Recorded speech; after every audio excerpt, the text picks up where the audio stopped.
Un comentario obligado es el libro Los archivos de terror o del terror de José Agustín Catalá. Pero antes de hablar del libro, creo que en Venezuela, y quizás en otras partes, pero en Venezuela mucho, se tiene que llegar a cierta edad y que pasen cosas para ser reconocido. Y José Agustín Catalá es uno de los personajes básicos de nuestra historia, de un país sin historia quizás y sin memoria, y quien ha querido siempre colaborar para que recojamos un poquito y sepamos cosas.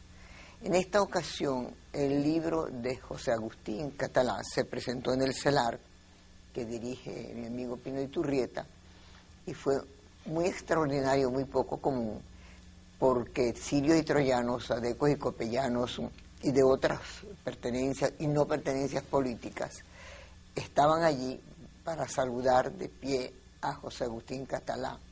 Y José Agustín tuvo, simplemente, digo simplemente porque es bien difícil, el duro oficio de recoger los nombres de las personas que estuvieron presas, torturadas o desaparecidas durante la dictadura de Pérez Jiménez. Yo creo que muchos jóvenes, y me consta, no lo digo que creo, que no saben quién fue Pérez Jiménez, pero tampoco saben, así como creo que no saben que es una verdadera democracia, no saben lo que es una dictadura. Eso sí es horrible. Y están todos los nombres de quienes sí saben lo que es, de quienes la sobrevivieron, de quienes nunca vieron otra vida porque murieron, de que fueron torturados, y es de una importancia increíble la lectura de esos nombres, porque muchos no hicieron sino eso, enfrentarse a esa dictadura. El momento fue muy oportuno en la presentación de ese libro, en el cual la Venezuela actual puede vivir momentos mejores o muy graves. Mejores paradisíacos, no, pero graves, gravísimos, sí. Más que nunca, mi agradecimiento a Catalá y memoria y honor a los que tuvieron que enfrentarla y no hacer de ese enfrentamiento un oficio. Con hoy y siempre, una persona que conoce a Venezuela, que trabaja por Venezuela y que escribe para Venezuela y en otros países sobre Venezuela, Orlando Albornoz. Orlando, ¿tú no crees que en este país que no hay memoria, el libro de Agustín Catalá, que no es un libro literario, que no es el libro, sino simplemente como un diccionario del horror, era muy importante en ese momento? Fíjate que la alusión que hace es no solamente a Catalá, sino al concepto que él maneja, ¿verdad?, de reconstruir pasado. Es bien apropiado porque, vista las elecciones actuales, por eso lo dije yo, observarás que los jóvenes que aspiran a gobernarnos no han vivido ni doctrina política, ni lucha política, ni defendido derechos. Es otra etapa, nos guste o no nos guste, sin embargo, es otra etapa, que no ha sido el caso de España, que en cierto modo sí es el caso de Pinochet, que está más cerca, pero Venezuela cerró un capítulo con la historia de Pérez Jiménez, excepto de pronto en cada nueva elección siempre hay un candidato que va a visitar a Pérez Jiménez, como si tuviera alguna influencia, una cosa incomprensible. Sí la tiene, porque así como, ¿cómo se llama? Velázquez, el doctor Velázquez, dice que el espíritu de Gómez todavía no nos ha abandonado. Y la gente que no sabe, dice, añora Gómez porque es paz y trabajo. Todavía dicen, no había delincuencia cuando Pérez Jiménez, entonces ese es el espíritu. Yo creo que ese es el espíritu. Pero de cualquier manera, yo creo que Pérez Jiménez no tiene ninguna representación en el colectivo actual. Y Catalá, al rescatar en este libro la memoria de los años de la dictadura, de los 10 años, que por lo demás, Sofía, no fue la dictadura de Pérez Jiménez. Yo creo que hay que ser un poquito más historiográfico. Fue la dictadura militar. O sea, no es la dictadura de un individuo, sino fue un régimen. Y de un estilo, pues. Y de un estilo muy personal. De cualquier manera, Catalá es una persona memorable en este país, pero sobre todo es muy importante que se haya publicado este libro ahora, porque los que han diseñado los currícula de nuestra secundaria, y de nuestra escuela básica han olvidado la historia. La historia, como más de alguien ha comentado, sobre todo Uslar, Pietri, a lo largo de los años, ha ido desapareciendo, como han ido desapareciendo los estudios sociales en Venezuela. Fíjate que el próximo domingo, el primer domingo del mes de julio, el 30 de junio, se van a evaluar los estudios de matemáticas y en todo el país entre los estudiantes. Pero medir matemáticas es relativamente sencillo, no digo aprender matemáticas, pero nadie mide historia. Todos los concursos, todos los premios que se atribuyen en el país se dan a las matemáticas y se dan a la física. Bueno, yo creo porque tienen mucho temor, porque tú que sí sabes, porque no voy a leer tu currículum, como tú dijiste, tú viste solamente, que es la verdad, porque es la vida de una gente. Has estado en todos los congresos, has estado en todas partes, sabes que nosotros estamos un punto menos que Nigeria en nivelación educacional. Pero yo voy a retomar, con tu permiso, Sofía, asociar dos cosas. Por una parte, la ausencia del pensamiento histórico en el momento histórico que vivimos en esta actual en Venezuela. Pero en segundo lugar, es bien interesante que se está promoviendo algo, y yo hablo de Carlos Rangel siempre con veneración y sin astucia, usando la frase de Borges, en el sentido de que se está hablando hoy en día de pensamiento único, de un acuerdo nacional, no solamente sobre petróleo, que siempre ha sido un tema que es muy fácil decir que no se discuta. Claro que no se discute, porque el petróleo no tiene nada que ver con la capacidad de negociación del país, sino que el petróleo es un producto... Perdón, pero tú no puedes nunca apartarte de tu rol de educador. No podemos hablar de petróleo, porque desde kinder, de algo que es como el aire para nosotros, nadie nos lo enseña. Así es, pero no solamente eso, sino que ahora se habla de un acuerdo nacional, como si el país se pudiera poner de acuerdo en educación, y sobre todo con los fundamentos filosóficos de la sociedad venezolana. Yo veo con mucho temor, y lo planteaba Rangel en su libro, yo veo con mucho temor la ausencia de debate y la transferencia del debate a los símbolos. Entonces, en estos días alguien, un psicoanalista amigo mío, veía o analizaba a los candidatos a la presidencia de la República el próximo mes de noviembre, y todos son símbolos: la lanza, la belleza, el caballo, no sé cuál es el del otro candidato, pero de cualquier manera no hay una disputa de ideas. Y no hay una disputa de ideas porque pareciera que no hay ideas detrás de eso. No hay ideas detrás de ello, y parece que la clientela de los partidos políticos, la generación que desconoce lo que aconteció hace 40 y 50 años en el país, pareciera ausente de la necesidad del debate.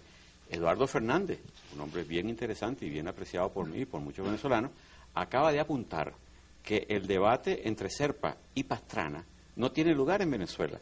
Ya, eso es una cosa importantísima, me encanta que tú lo digas, porque a mí me dio mucho dolor. Era una cosa que dice, estos son nuestros vecinos, y era Inglaterra, pues. Era una cosa de verdad impresionante, de debate, de ideas y de compromiso con la democracia. Además nos decían, porque tú en tal año robaste tanto.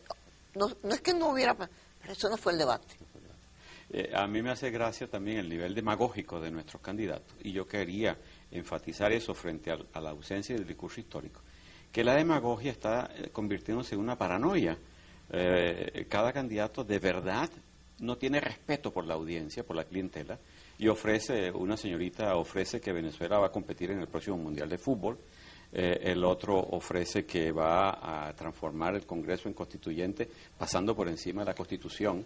Perdón, acota, esa señorita dijo que ella no va a ser la constituyente, que ella no cree en la constitución. Sí, bueno, es una Yo no creo en el aire, pues. Sí, yo no creo. Ahora, lo más importante, a mi juicio, en este momento venezolano es la ausencia de los mandarines, la ausencia de los intelectuales en el debate público. Inclusive observarás una cosa fascinante: si bien cada uno de los supuestos candidatos o de los candidatos ya en la calle son banales, son vacíos de contenido ideológico, sin embargo todos tienen su equipo de intelectuales. Irene tiene a gente bien importante, Diego Bautista Urbaneja, Aníbal Romero, que no solamente porque él lo cree así, sino porque todos creemos que es un gran intelectual y un gran talento, y Marta Sosa está con Irene, y uno va a Chávez, está Núñez Tenorio, que es un hombre fascinante, un hombre inmodificable en su manera de ver el mundo, y que es todavía en el año 1900... ¿Cómo? Espérate, vuélveme a decir todo. Que Chávez, empieza por el comienzo. Chávez tiene un asesor interesante, que es un compañero de estudios mío, Núñez Tenorio, que es inmodificable en su perspectiva ideológica. E inclusive en los momentos de 1998, Núñez Tenorio, Núñezito, como le decimos todos sus amigos de la época, es jefe ideológico. Si tú te imaginas que en actuales momentos alguien... Con amigos como tú no se necesitan enemigos. No se necesitan enemigos. Y en el caso del candidato... Faltan candidatos. Pero dejémoslo de ese tamaño. El fenómeno y el proceso es como hay una banalidad, pero apoyada en intelectuales que están haciendo el papel de los mandarines de Simón de Beauvoir.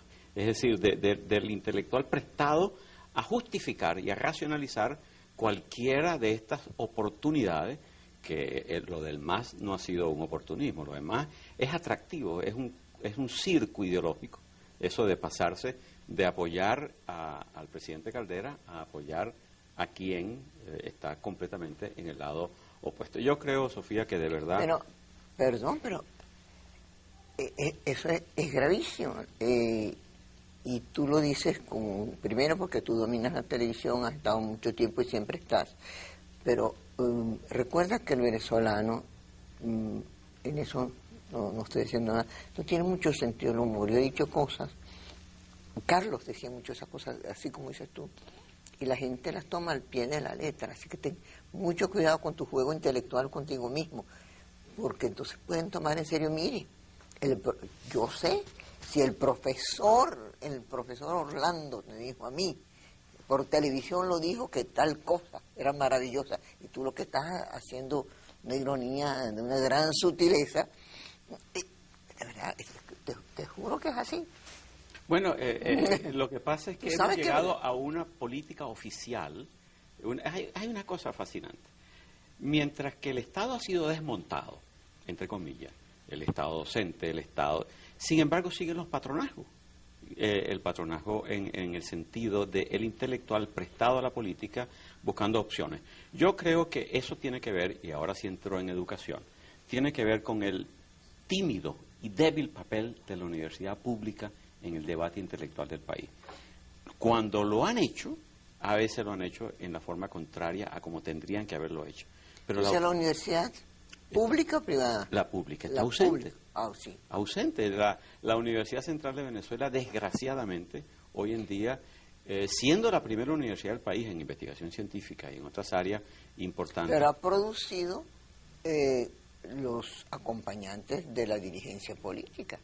Todos, casi los ministros, son salidos, después quizás aprendieron inglés en algún otro sitio o hicieron un pequeño curso, pero son salidos de la única universidad de aquel entonces. No había en aquel entonces una privada. La católica es de reciente factoría, ¿no? Correcto, y además que los estudiantes que han egresado, la católica ha comenzado a penetrar el mundo político. Eduardo Fernández egresado a la católica, una cantidad de ministros son egresados a la católica, no así la metropolitana, porque la metropolitana tiene una vocación de otro género, una vocación de gerencia, una vocación de ocupar posiciones empresariales. Pero en el terreno político es interesante que la UCB no está desempeñando, no voy a decir que es porque el rector sea X persona, es el pensamiento universitario venezolano decae, no la intelectualidad que sigue produciendo, pero sigue produciendo al margen de obligaciones académicas, de modo que creo, en síntesis, que vivimos un momento interesante en el mundo intelectual, sin debate en el plano de los líderes que pretenden dirigir al país. Yo no quiero entrar en mayores referencias, pero es interesante que el único individuo con un doctorado entre los candidatos es el que menos opción tiene, que es Miguel Rodríguez, que tiene un doctorado en economía. Me tocaste justamente lo que yo te iba a decir, que sin tener esta vez la nominación de universidad, pero donde se forman, digamos, o se capacitan, como tú quieras, muchas personas, es el IESA. ¿Qué papel juega el IESA? Porque ahí se pusieron como en una alcancía las más altas esperanzas, y era un título, está en el IESA, o va a salir del IESA, o es graduado del IESA, como el MIT, que algunos le pisan pues la puerta. Mira, con el IESA es difícil hablar en público de instituciones de la cual uno es amigo. El caso del IESA es que creo, pues esta es mi opinión muy personal, el IESA estaba destinado a formar la masa crítica a nivel de la gerencia venezolana, pero creo que tuvieron la mala suerte de acceder rápidamente al poder, con Moisés Naín, con Piñango, con alguna gente que accedieron a ser ministro, como Miguel Rodríguez, y creo que... Imelda Cisneros. Y la Cisneros, pero creo que ahora, ¿cómo diría yo para ser exacto y preciso? Están en un papel un poquito ambiguo, porque llegaron al poder, dejaron de ser un think tank, un tanque de cerebro en el verdadero sentido de la palabra, pero ahora parece que les gustó esa búsqueda de poder, y entonces el IESA ya no es una escuela de negocio prístina en el verdadero sentido de la palabra, sino que es también un club político. Están invitando siempre a los candidatos y, en fin, desempeña una búsqueda de poder también por la ambición que ellos mismos alguna vez... de la cual ellos mismos estrecha un poco la posibilidad que hay que... Pero me permite un momento, que tú sabes que es necesario poder hablar de la hora, que no es un factor tan importante y que debería ser básico. El tiempo perdido, el tiempo que se está en un empleo y no se usa es corrupción. Yo hablo mucho estos días que tuve ocasión de decir cuán querido para mí son los relojes. Y yo uso el Omega Constellation y me di cuenta que ellos han sido tan inteligentes en su publicidad, en las revistas, en todo, que ponen como ejemplos de las personas que lo usan los grandes representantes del pensamiento, del teatro, del deporte, por demostrar que esas personas llegan allí por algo, porque trabajan, porque estudian y porque no pierden tiempo. Y con un Omega Constellation lo logran. Mucho talento, ¿no? Tú decías que estábamos hablando del tiempo y que queda frente a un acto que para nosotros casi es demostración de que somos de una democracia, que es la elección. Quizás es la paz. Somos demócratas, hemos votado ¿cuántas veces? 5 veces, ¿no? Y estamos en un tema muy grave que casi todos los de cierta, digamos, grupo dicen, ¿por quién vas a votar? Por el menos malo. Y tú, pero todos dicen esta vez que vas a votar, a pesar de que hablan que va a haber abstención. Pero hay muchas opciones. Entonces gente como tú esperan que les digan algo. No, mira, el proceso político de este año es fascinante por un elemento. Durante los últimos 6 meses se habló de radicalismo, se habló del no partidismo, ¿verdad? Irene Sáez, por ejemplo, encarna el no partido, y luego Chávez. Y los dos ya se acomodaron en partidos políticos. Yo creo que esta elección reivindica, no la vida política, reivindica una cosa, que los venezolanos son bien convencionales. Buscaron los partidos, todo el mundo está acomodado en un partido, está COPEI, está el MAS, está Causa R, pero las combinaciones pueden ser y son circunstanciales. Ver a Velázquez unido con Irene Sáez es francamente una sorpresa, no ideológica, sino hasta estética, ¿no? Pero eso es otro problema. Lo que te quiero decir es mi pensamiento, que no hay ningún temor de las próximas elecciones. Los políticos lograron ocupar el escenario. A mayor desarrollo de un país, menor importancia de las elecciones. A menor desarrollo de un país, mayor importancia de las mismas. Me ha tocado algunas veces estar en un país desarrollado y uno ve que la gente votó, no votó, pero no pasó nada.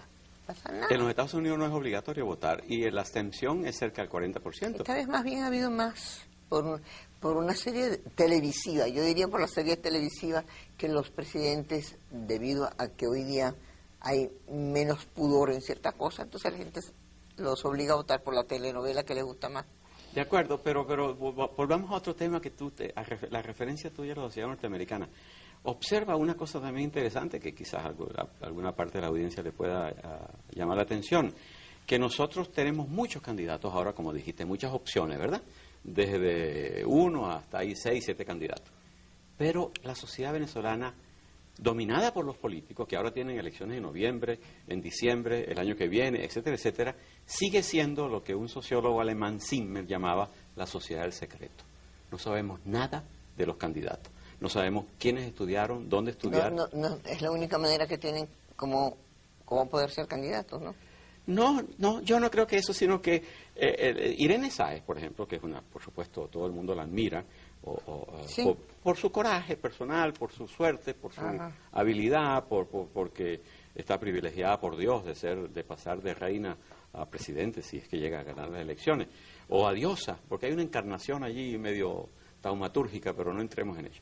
Pero de cualquier manera hay un proceso mediante el cual se ignora la necesaria democracia, que es la explicación de la persona frente a la comunidad por la cual esa persona aspira a que se vote.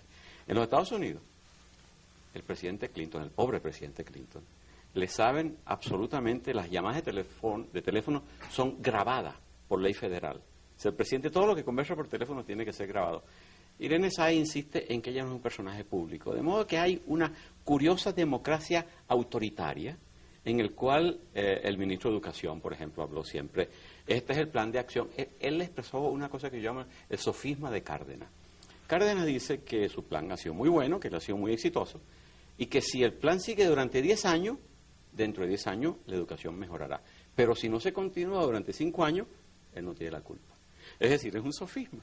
De la misma manera... Pero dentro de 10 años, eso ya no existe, esa manera de educar. Por supuesto. Además, él no le puede pedir al próximo gobierno que renuncie a lo que él como gobierno hizo, que es cambiar los planes de estudio o lo que sea. Entonces Irene Sáez quiere ser presidenta, pero no quiere que se sepa nada de su vida privada, parece que se pone muy molesta.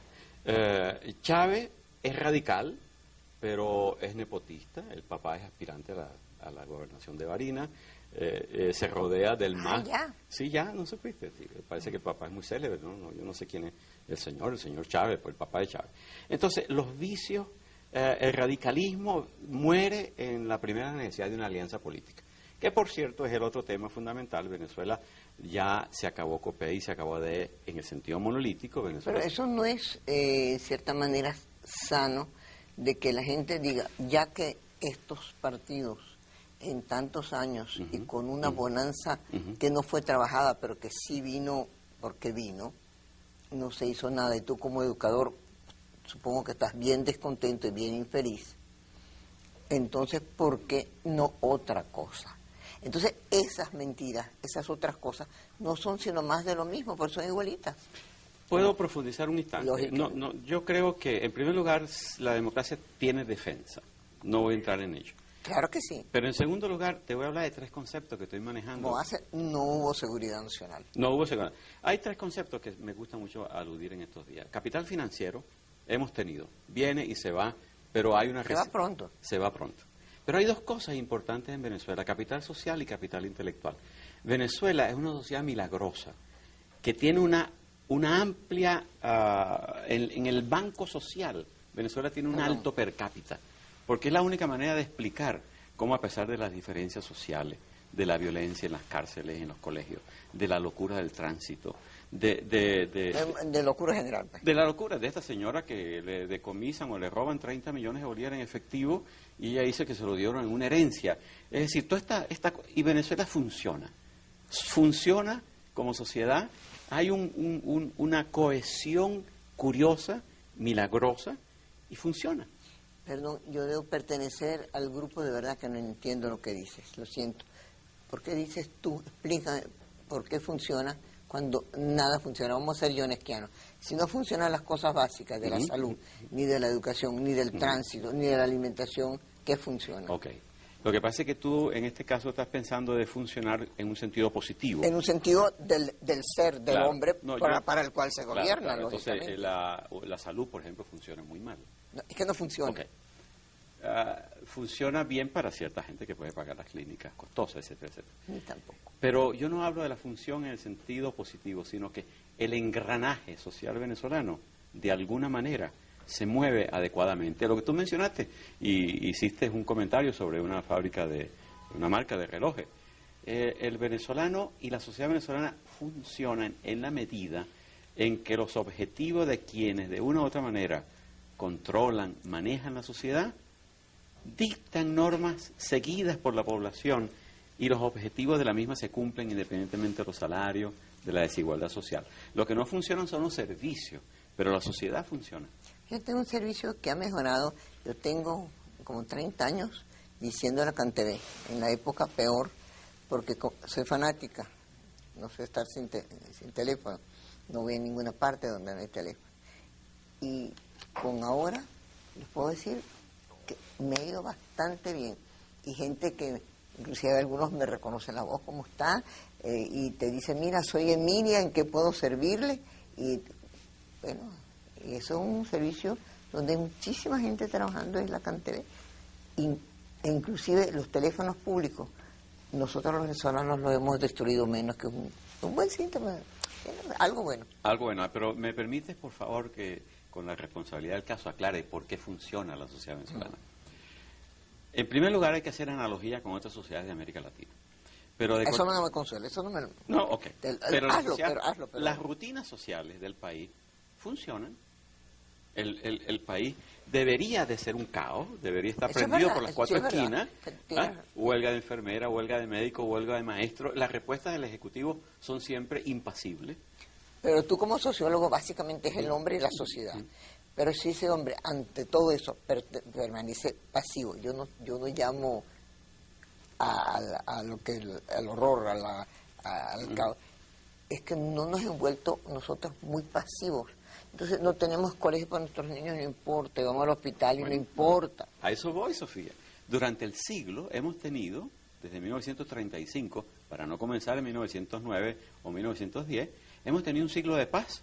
No digo cuál tipo de paz, pero hemos tenido una continuidad. Eso es bien importante. Una continuidad histórica, y en ese sentido, como sociólogo me lo preguntas, y piensa en este instante, cerremos los ojos y veamos cualquier día de la sociedad venezolana. Las rutinas sociales funcionan. El tráfico, la gente no respeta los semáforos, la gente se coloca sobre las rayas de los peatones, pero cada uno de nosotros aprende los códigos que nos permiten sobrevivir.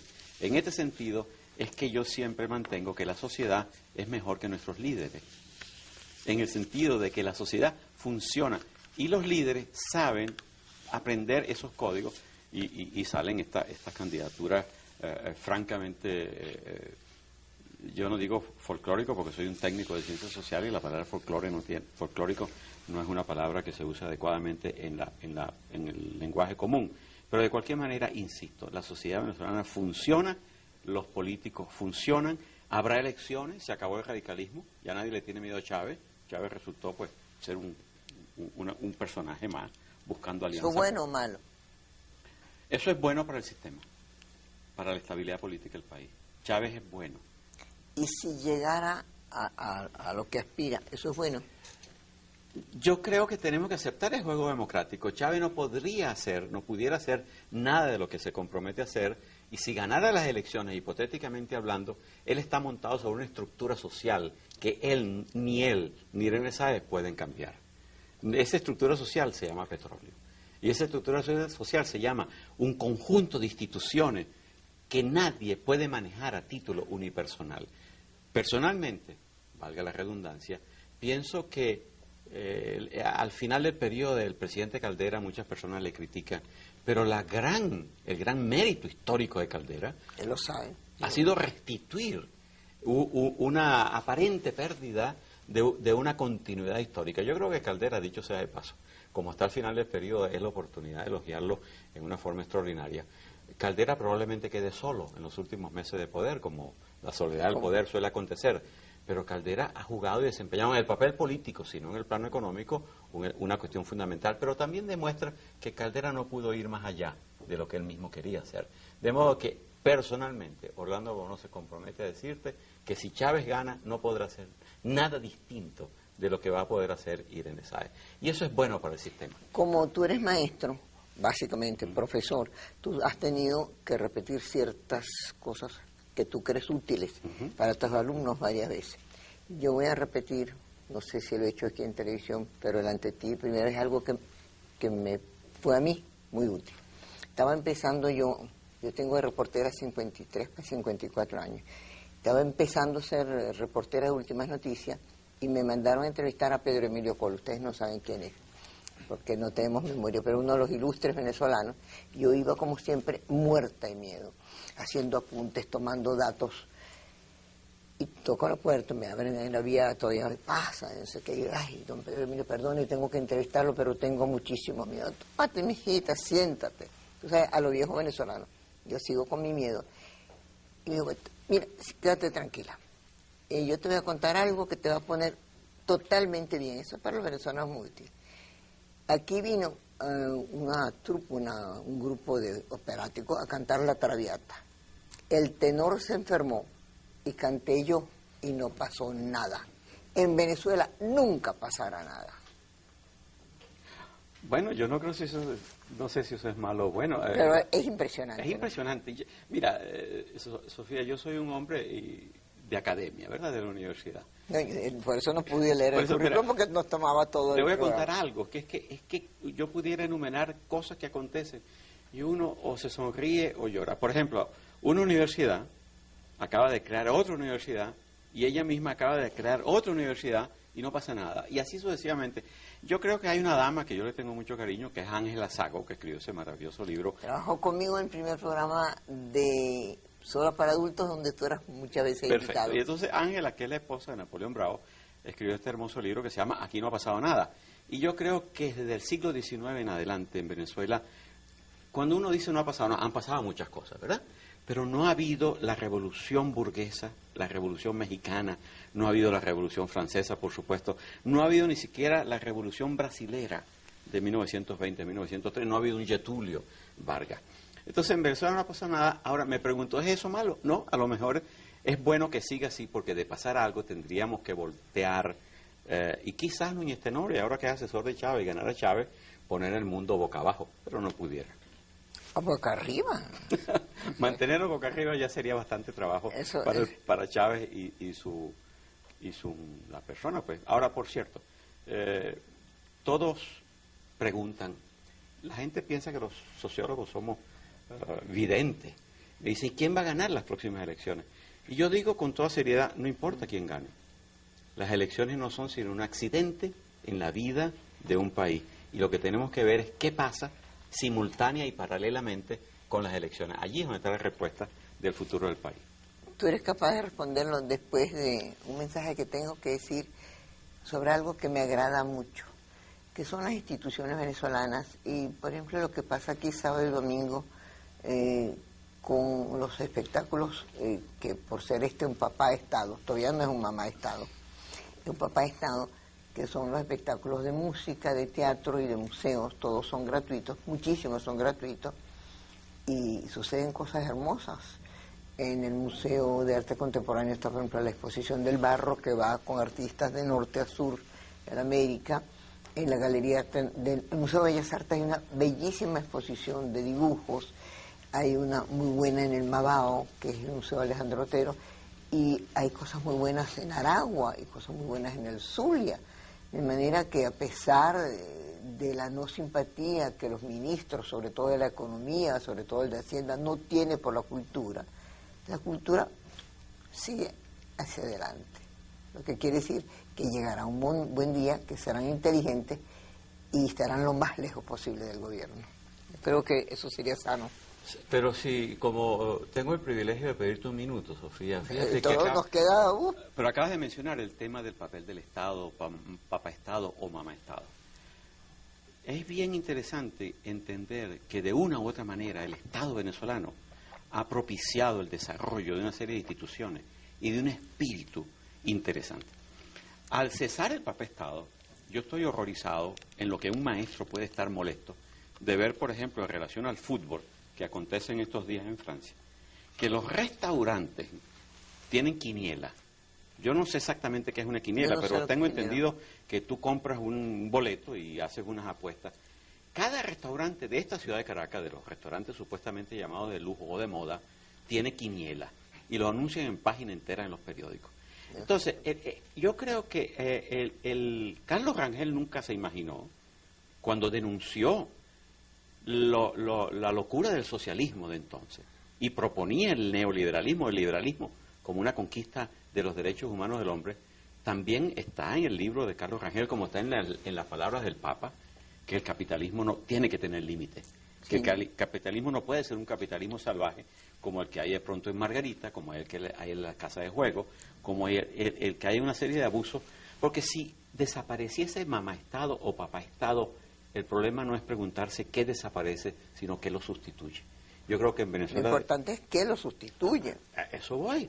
Y si lo sustituyen los intereses privados, lo que tendríamos es un neoleviatán y no un neoliberalismo.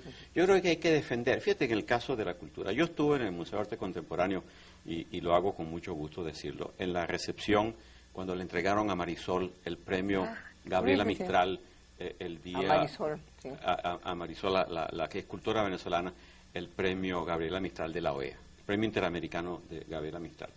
Chicos, el Museo de Arte Contemporáneo fue hecho por tus manos y por tu intelecto y por tu esfuerzo, pero también con el apoyo de mucha gente. Muchas manos, de mucha gente, de muchos bolsillos. De muchos bolsillos. Entonces, yo creo que en Venezuela hay ejemplos.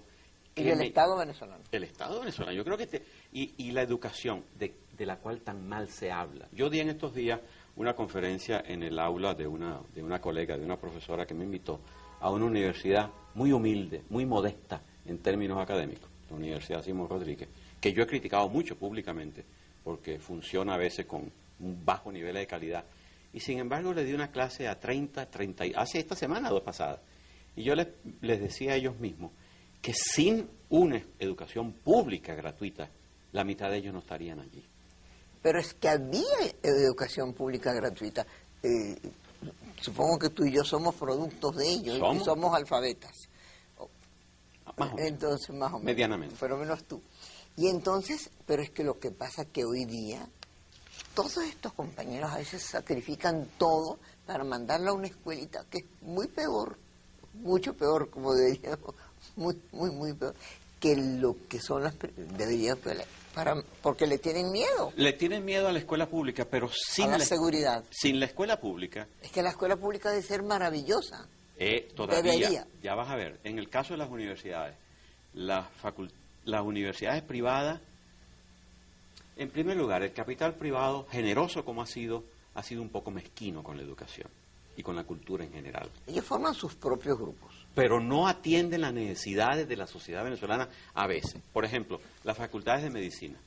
Cuando los hijos de las clases pudientes quieren estudiar medicina, tienen que ir a las universidades públicas porque el sector privado le ha faltado generosidad, le ha faltado vocación. Fíjate tú que en los Estados Unidos... Pero forman médicos, ¿de verdad? ¿De verdad? Sí. La escuela de odontología de la Central es de las mejores de América Latina. La facultad de odontología tiene los mejores... Está dando una muy buena, de verdad, en serio, una muy buena noticia. Mira, y sabes que yo soy, y lo digo con toda la inmodestia del caso, experto en educación superior a nivel internacional. La facultad de odontología de la Central es de las mejores de América Latina, con equipos, con vocación. ¿No los han roto todavía los encapuchados? Hay dificultades en la Central, pero cuando los pudientes de la sociedad... Yo creo que a los pudientes en Venezuela les falta una pizca de generosidad y una pizca de grandeza. Fíjate, perdóname, en los Estados Unidos, yo estuve hace poco en Stanford, donde estudió tu hija Sarita. Estuve dando un curso en Stanford en febrero de este año. Stanford tiene 95 años de fundada. La funda un señor Leland, que dona las tierras y dona... Y la hace funcionar, porque eso no es donar, sino hacerla funcionar. Hacerla funcionar, pero mira, Bill Gates estudió en Stanford y le dona a Stanford un laboratorio. Y el de Packard, Hewlett Packard, ambos estudiaron en Stanford. Y donan a Stanford. Entonces, ese monumento, ese tesoro de la humanidad que es Stanford. Y los museos son donados todos sala por sala. Entonces, Sofía, concedamos un poco que sin el esfuerzo del Estado, si hubiéramos descansado solo en el esfuerzo del sector privado... No estamos aquí, Orlando, para discutir lo que ha hecho el Estado. Sino lo que ha dejado de hacer. Lo que ha dejado de hacer tampoco. Lo que estamos cuando se tiene una persona como tú, es que qué va a pasar y qué tipo de Estado podríamos aspirar o que vamos a tener o que no vamos a tener y qué podemos hacer nosotros para que por lo menos eso de lo bueno se tome y se vaya hacia adelante, porque estamos muy atrasados. Cada día tenemos la brecha entre lo que estamos haciendo y lo que está pasando en el mundo. Sí. Es inmensa y cada minuto será peor. Sí, acepto eso. Fíjate que el Estado venezolano ha sido también muy lento en reformarse en los últimos 3, 4 años. Todavía tenemos el hipódromo nacional. El hipódromo es todavía financiado por el Estado y así como él, hay unas 60, 80 empresas que tendrían que ser... Hubiera sido el canódromo y el gallódromo y todas esas cosas. Ay, por favor. Entonces, sin embargo, lo que hay que buscar, yo creo que sí, uno es pedagogo y maestro toda la vida. Si a mí me lo preguntaran, yo diría, lo que hay que buscar es un punto de equilibrio entre el esfuerzo del sector privado y el esfuerzo del Estado. Y yo creo que si hay que pedirle al Estado que reduzca su tamaño, hay otro libro que también suelo mencionar, que es el libro de Octavio Paz, el logro filantrópico. El filantrópico, y el de un venezolano que es Marcel Granier, que escribió El Estado Omnipotente. Son libros útiles, libros interesantes. El Estado venezolano no se ha redimensionado, pero el sector privado tampoco ha hecho el esfuerzo de impulsar y de tener vocación, de crear, de proveer esa obligación que tiene el empresario norteamericano. Tanto que adoramos aquí a los Estados Unidos y no vemos el sacrificio. Tanto que lo odiamos, porque todos nuestros males vienen de ahí, acuérdate. De odiar a los Estados Unidos. Sí, porque ellos son, ¿cómo es? Que ellos saben y ellos tienen porque nosotros somos pobres, porque ellos tienen. Bueno, hoy en día que se reivindica el libro de tanta gente como que han tenido un pensamiento positivo frente al tema. Por cierto, en estos días, yo que sufrí tanto el socialismo, entre comillas, en la universidad, y me enrostraban aquel famoso libro de Galeano, Las venas abiertas de América Latina, nefasto, pero no me produjo alegría verlo que ahora es comentarista de fútbol.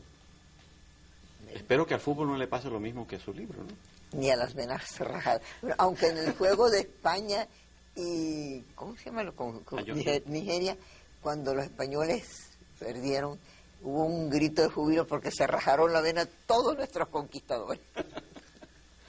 Bueno, mil gracias. No, gracias, Sofía, muy gentil. No sé si gracias o no, porque uno sale así. Porque No. bueno, ya yo estoy suficientemente más, lo que tú pusiste no es lo mejor Pero del hoy mundo. tú ves muy gracias. optimista, ¿no? ¿Ah? Hoy estoy optimista. Tú estás hoy optimista, que será cuando salgas del programa, porque tú eres y un último cuento, tú sabes que mi hija menor, Adriana, que dirige un museo, y yo estoy hablando de algo que tiene, imagínate, es la menor de mis hijas, y Sarita, tu alumna, le lleva 17 años, y dice, mamá, sé más prudente. Y a mí me pareció maravilloso, le dije, yo a mi edad no voy a ser prudente nunca, y me parece magnífico que tú lo sepas. Pero fíjate que no hay memoria en Venezuela, que ya nadie se acuerda cuán intransigente has sido tú. He sido, no soy.